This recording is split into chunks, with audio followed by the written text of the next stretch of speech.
Hello, this is Ray with the Flying Locksmiths.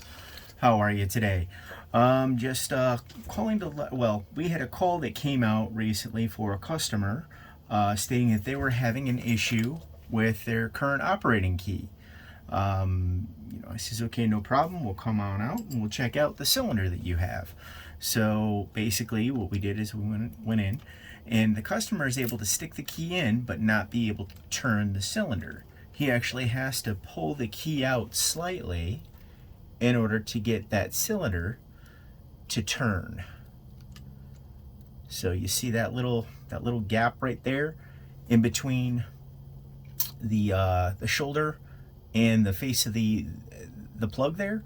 So basically, when you go ahead and put your key all the way in, it won't turn. So you have to pull the key out slightly in order for it to turn. So I was like, okay, no problem. Well, obviously it's an aftermarket key, and we went to great lengths to try to decode their key in between the key codes and cuts. So what we did is we took out an existing cylinder, and we removed the pins. Obviously this one's master pin.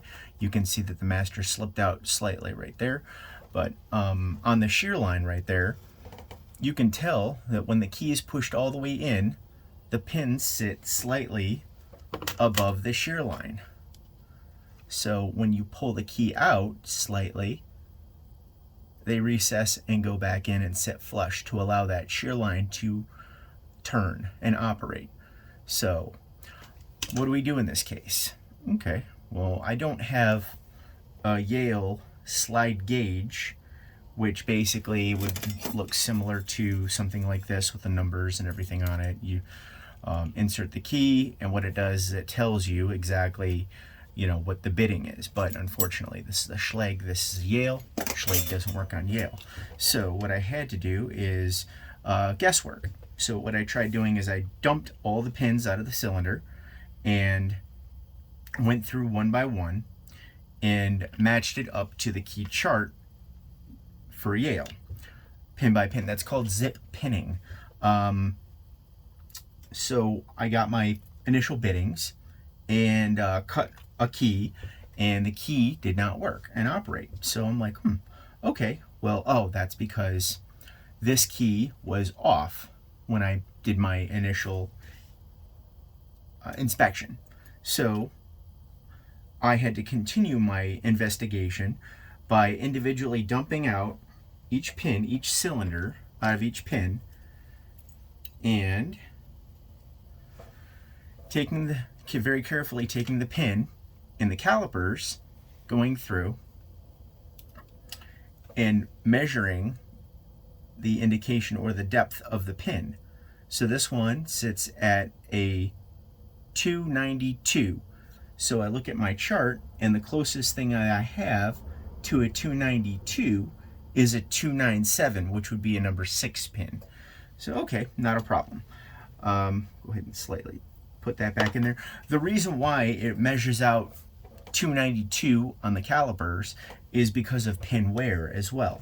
So what we typically like to do is, because this is master pinned, I really don't want to play with the pins, but I will replace the worn pins. So you can see the difference between not the color, but the difference between the two pins. I don't know if you can see this with the focus on the camera or not, but go ahead and chalk them up right there. All right, so this is a 292, and you can tell that this pin is worn off on the tip, and this one is pretty sharp. So obviously you have pin wear. So we'll go ahead and we'll rebuild this one later. So now that I've decoded exactly what I needed, I went ahead and translated those cuts into a brand new operating key.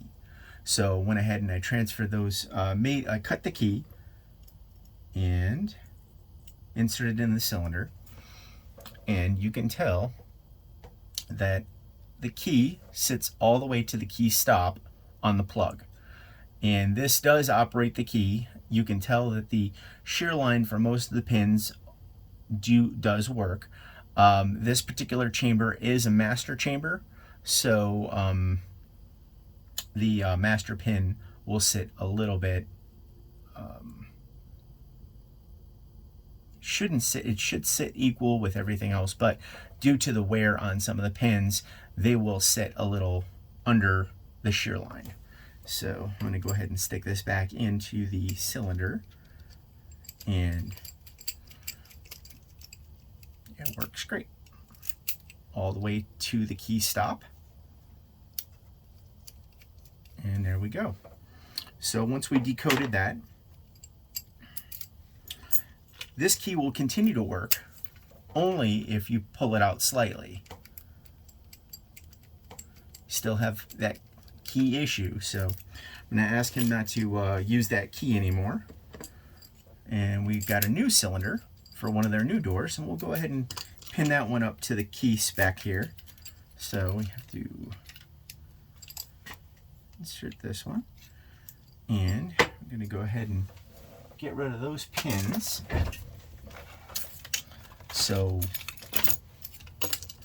and use our new key, and we'll see how we did. So first chamber is a 3. That is a 240. Second chamber is a 2, which is a 219. This is on YALE spec.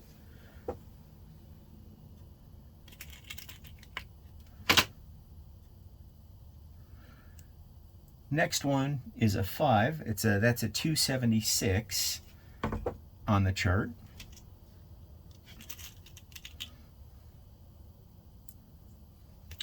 Next one is a 4, which would be a 258.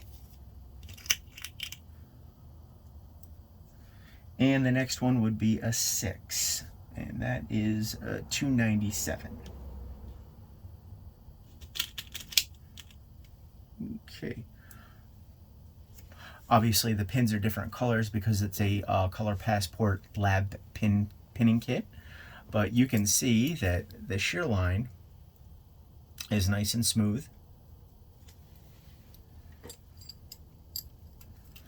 Insert the key, rotates like butter. That's what we want. We want all of our keys to work like butter. So what I'll do is I'll confirm this key works with other additional locks in his facility, and then we will go ahead and copy these keys. So the point of the story is, when you go to other retail stores, they don't have the ability that a locksmith has by cutting machines. I know it's convenient and easy, but my suggestion is to always visit a locksmith whenever possible to get copies of keys, because this issue right here, that key not working properly, you have to pull it out and jiggle it and key pick it in order to get it to work. So let me see here. Yep, so this key will work with the fresh pins and everything. So we appreciate it. Thank you for choosing the Flying Locksmith. Have a wonderful weekend and a good, safe 4th of July.